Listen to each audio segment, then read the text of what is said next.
খুব মিষ্টি জল। আর আপনার চোখে যে জল রয়েছে সেটা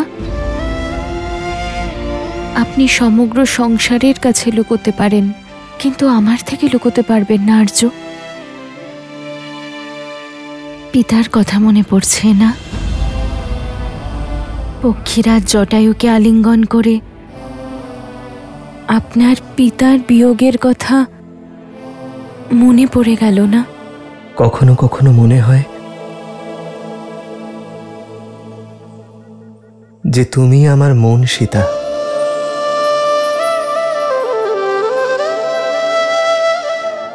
আমার মনের ভাবনা, চিন্তা, কষ্ট, আনন্দ, প্রতিটি আবেগ তুমি কি করে বুঝে যাও সীতা? আপনি তো বললেন আপনার মন আমি। সীতার নিঃশ্বাস এই শরীর দ্বারা গ্রহণ করলেও সীতার হৃদয় শুধু রাম আছে আর্য।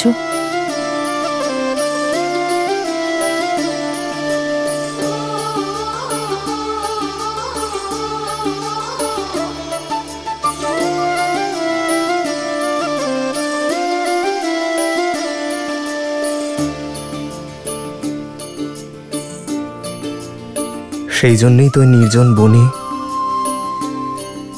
তোমার সঙ্গে এতগুলো বছর কি করে কেটে গেল বুঝতেই পারলাম না।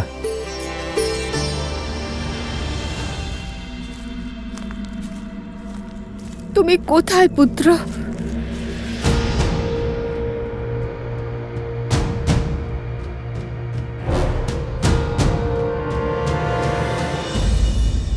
কখনো কখনো এই বনবাস বর বলে মনে হয় আর্য।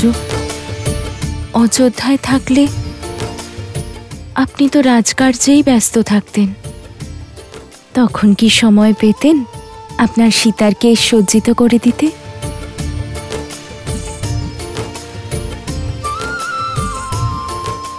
আসুন এবার আমি আপনার কেশ সজ্জিত করে দিই।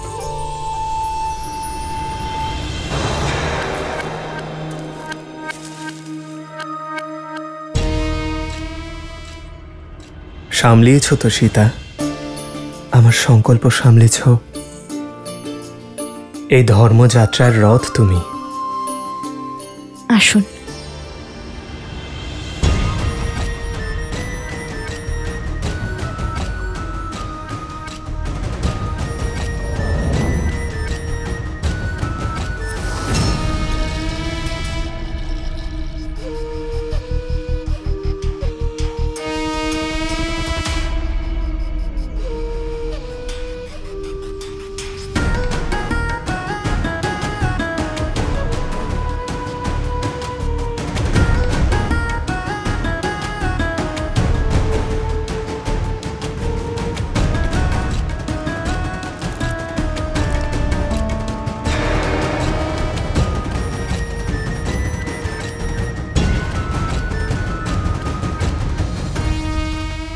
কে এই দিব্য পুরুষ যে শূর্পণখার মন হরণ করেছে? এমন সুন্দর মনকে মুগ্ধ করে দেওয়া পুরুষ অবশ্যই রামই হবে। আরও সীতা, যে আশায় ভ্রাতা আমাকে দণ্ডকারণ্যে পাঠিয়েছিলেন, আজ মনে হয় তা পূরণ হতে চলেছে।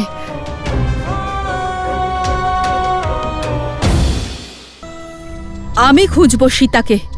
সীতার ওপর কেবল আমার ভ্রাতা লঙ্কেশের অধিকার। ভ্রাতাকে দেওয়া প্রতিশ্রুতি পালন করার সময় এসে গিয়েছে। রামের থেকে সীতাকে সর্বদার জন্য আমি দূরে সরিয়ে দেব। সন্ধ্যা হয়ে আসছে, আমি ভোজন তৈরি করে নিই।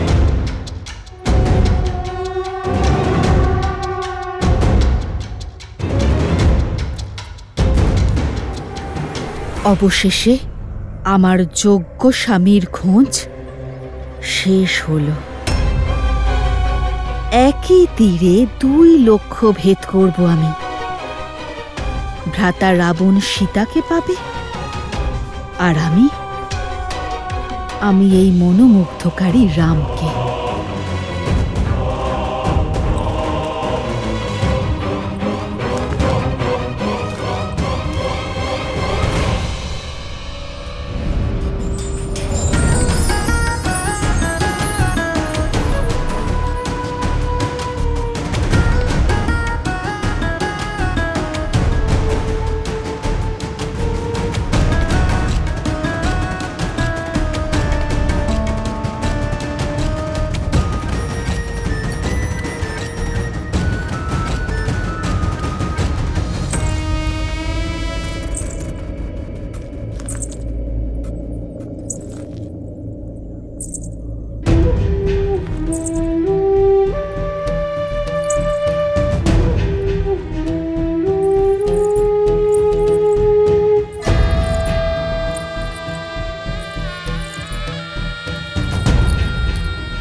এই ঘন বনে আপনি কি পথ হারিয়েছেন দেবী? পথ তো আমি আগে হারিয়েছিলাম, কিন্তু আজ আমি আমার লক্ষ্যে পৌঁছে গিয়েছি। তোমার বীরত্বের না জানি আমি কত কাহিনী শুনেছি রাম, কিন্তু ভেবেছিলাম সবই কল্পনা। কিন্তু আজ তোমাকে সম্মুখে দেখে তোমার দৈবিক রূপের আভাস পেলাম। তোমার এই যৌবন, তোমার মুখে সূর্যের মতো এই তেজ, আর তোমার এই দুটি বলিষ্ঠ বাহু, আর এই নির্মল হাসি যে কোনো কারোর মন হরণ করতে পারে রাম। তুমি সম্পূর্ণভাবে আমার মন জয় করেছ। আপনার পরিচয় দিন দেবী, আর এখানে আসার প্রয়োজন বলুন। প্রয়োজনও তুমি, আর প্রাপ্তিও তুমি। মনের ইচ্ছাও তুমি, আর হৃদয়ের কামনাও তুমি। আমি আমার নয়, আপনার পরিচয় চেয়েছি দেবী। কি এটুকুই কি যথেষ্ট নয় যে আমি এক পরম সুন্দরী নারী, আর তুমি এক সর্বশ্রেষ্ঠ পুরুষ? আমাদের প্রেম আর সম্পর্ক আমাদের পরিচয় হয়ে দাঁড়াবে, আর আমার এখানে আসার প্রয়োজন তুমি আমার চোখেই দেখতে পাবে। ওহো, সেই পুরুষকে আমার খুব ভালো লাগে, যাকে পাওয়া একটু কঠিন হয়। কঠিন হয়েও না রাম, আমি শুনেছি যে শক্তির পাশাপাশি তুমি বুদ্ধিতেও শ্রেষ্ঠ।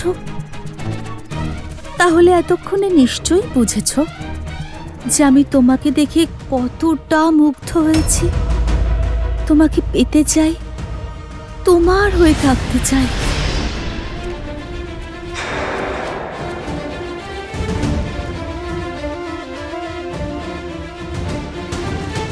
আমি আপনাকে অসম্মান করতে চাই না,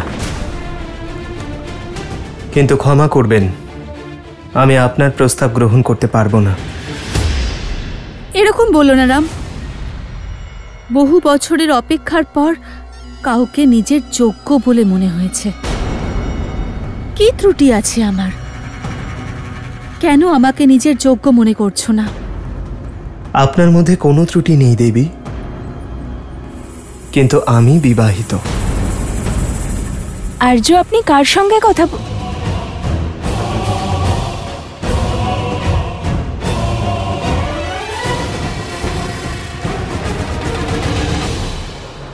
এসো সীতা,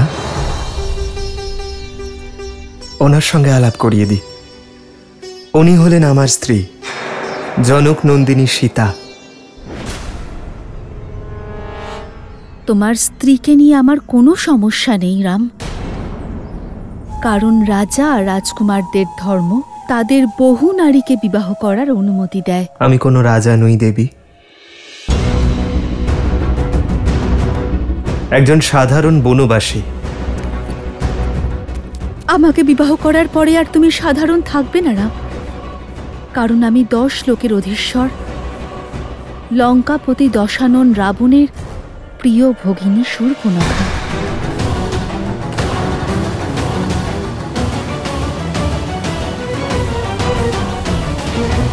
দণ্ডকারণ্যের রাজা খর আর দূষণও আমার ভ্রাতা। আমাকে বিবাহ করলে তুমি দণ্ডকারণ্যের রাজা হবে, আর আমি হব তোমার মহারানী। আর যদি তুমি চাও তাহলে তোমার এই সীতাকে আমি আমার দাসী করে রাখব। ক্ষমা করবেন দেবী, আমার রাজ্যপাট, পদ বা প্রতিষ্ঠার প্রতি কোনো মোহ নেই, নয়তো আমি বনবাসী হতাম না। আমার পরিস্থিতি বুঝুন দেবী। আমি এক পত্নী ব্রত পালন করছি। আমার ধর্ম ও মর্যাদার সম্মান করুন।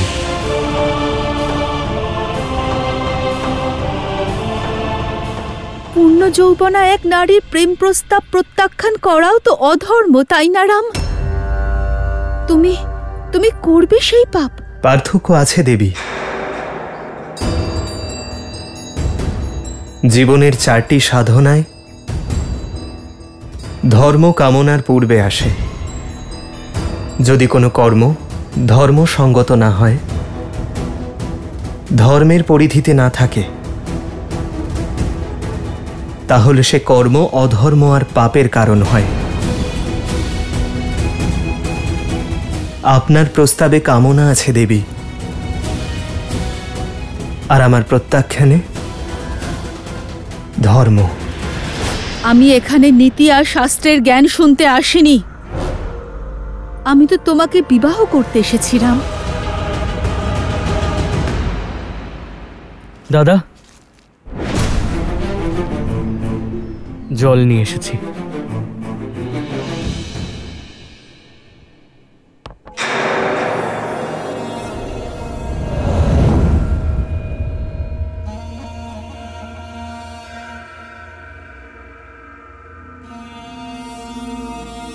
কে এই যুবক?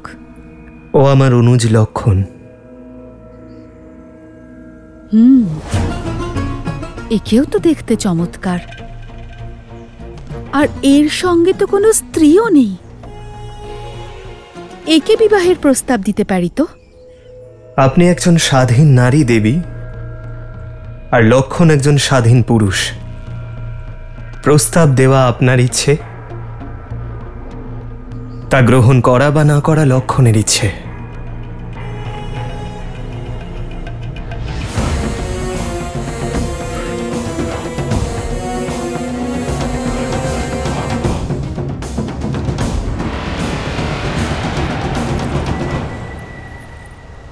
বীর পুরুষ, সংযোগ দেখো। এক সুন্দরী নারীর সাক্ষাৎ এক রূপবান পুরুষের সঙ্গে হচ্ছে, আর দুজনেই এই বনে একা। আমার স্বামী আর জীবিত নেই। আমার কষ্ট দূর করো, আমাকে তোমার সঙ্গিনী রূপে স্বীকার করে নাও। আমি তোমাকে অসীম ভালোবাসা দেব। বড়ই বিচিত্র ভালোবাসা আপনার দেবী। এই কিছুক্ষণ আগে আপনি আমার বড় দাদার উপরে মোহিত হয়েছিলেন, আর এখন আমার কাছে চলে এলেন। তোমার ভ্রাতা মূর্খ, কিন্তু তোমার মুখ দেখেই বুঝতে পারছি যে বাস্তব জ্ঞান তোমার অনেক বেশি। বাস্তবের সঙ্গে আশা করি আপনি অনভিজ্ঞ দেবী। আপনি মহাবলী লঙ্কেশের বোন, রাজকুমারী আপনি, আর আমি তো আমার দাদার তুচ্ছ দাস মাত্র। আমার সঙ্গিনী হওয়ার অর্থ হল আমার দাদা আর বৌঠানের দিন রাত সেবা করা। এবার আপনার মতো সুন্দর একজন রাজকুমারী এইসব করবেন, তা তো সম্ভব নয়। আর আপনাকে এইসব করতে আমি দেখতেও পারবো না। তাই যদি অনুমতি নেওয়ারই থাকে, তাহলে আমার প্রভুর থেকে নিন, দাসের থেকে নয়।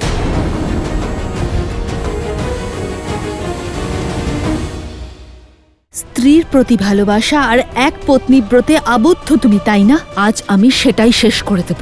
আর স্ত্রী যদি না থাকে তাহলে ভালোবাসা আর কোনো প্রতিশ্রুতি তোমাকে আমার থেকে দূরে সরিয়ে নিতে পারবে না। তোমরা দুই ভাই মিলে আমার অনুভূতি নিয়ে খেলা করছো। কেন রাম, কেন? আপনার অনুভূতি অনুচিত দেবী, আর প্রস্তাব অনৈতিক। আপনার স্বামী যখন জীবিত ছিলেন তখন কোনো পরপুরুষ এসে আপনাকে আপনার ইচ্ছের বিরুদ্ধে বিবাহের জন্য বাধ্য করলে তাকে আপনার দৃষ্টিতে ধর্মসঙ্গত হতো?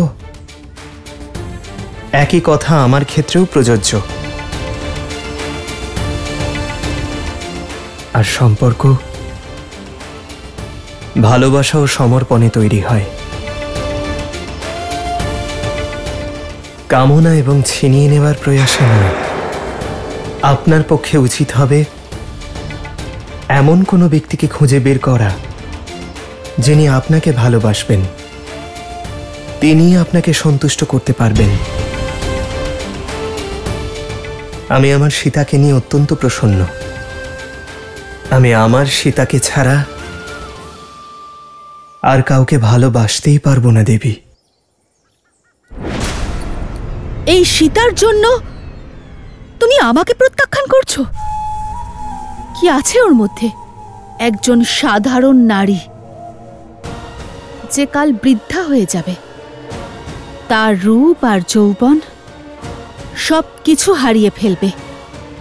কিন্তু আমি মায়ার অধিকারিণী। আমার শরীর চিরকাল রূপ আর যৌবনে পূর্ণ থাকবে। ভালোবাসার সঙ্গে দৈহিক সৌন্দর্যের সম্পর্ক নেই।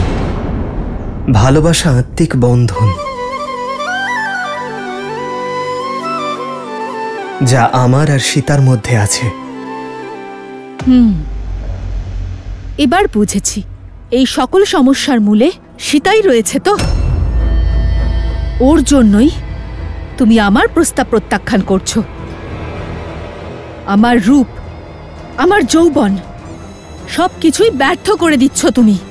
এই সীতার জন্যই প্রথমবার এরকম হচ্ছে যে লঙ্কেশের ভগিনী সেটা পাচ্ছে না যেটা সে চাইছে। তাই এবার আমি এই সমস্যার সমাধান করে দিচ্ছি। নিজের স্ত্রীর প্রতি ভালোবাসা আর এক পত্নী ব্রতে আবদ্ধ তুমি, তাই না? আজ আমি সে সব কিছু শেষ করে দেব। আর স্ত্রী যদি না থাকে তাহলে কোনো ভালোবাসা, কোনো প্রতিশ্রুতি তোমাকে আমার থেকে দূরে সরিয়ে দিতে পারবে না।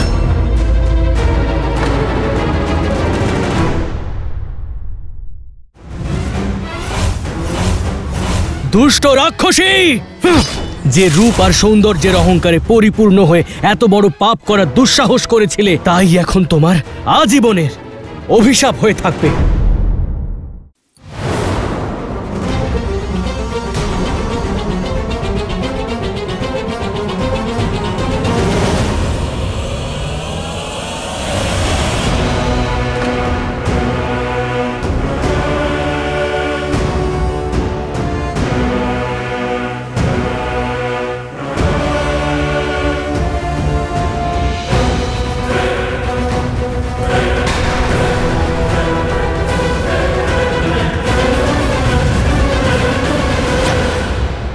দুষ্ট রাক্ষসী!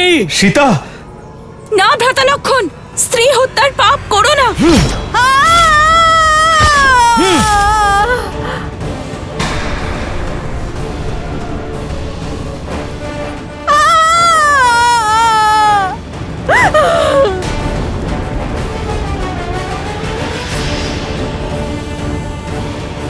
যে রূপ আর সৌন্দর্যের অহংকারে পরিপূর্ণ হয়ে এত বড় পাপ করার দুঃসাহস করেছিলে, তাই এখন তোমার আজীবনের অভিশাপ হয়ে থাকবে।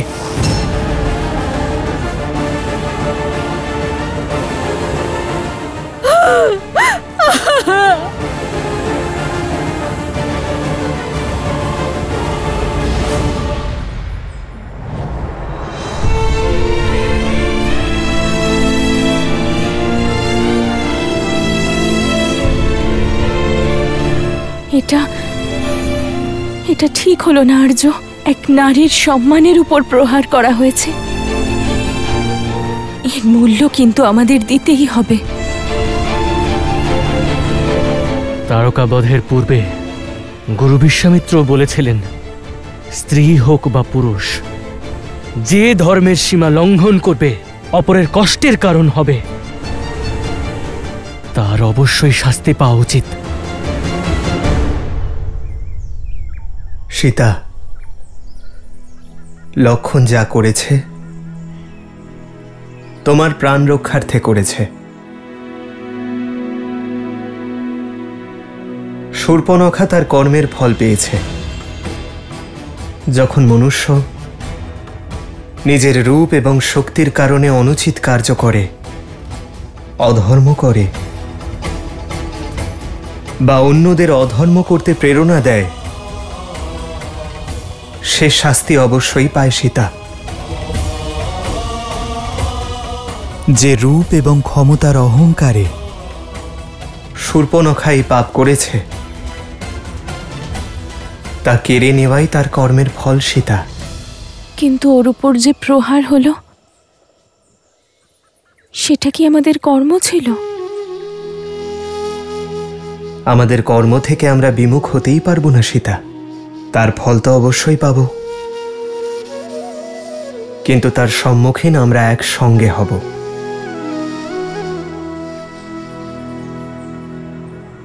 রাবণের বোনের উপর প্রহার হয়েছে, এবার সমগ্র রাক্ষসকুল আপনার উপর প্রতিশোধ নিতে চাইবে। যেভাবে জীবনের প্রতিটি পরিস্থিতির আমরা একসঙ্গে সম্মুখীন হয়েছি, এক্ষেত্রেও তাই করব। কারণ সংকটকে ভয় পেয়ে ধর্মের পথ থেকে সরে আসা রঘুকুলের রীতি নয় সীতা।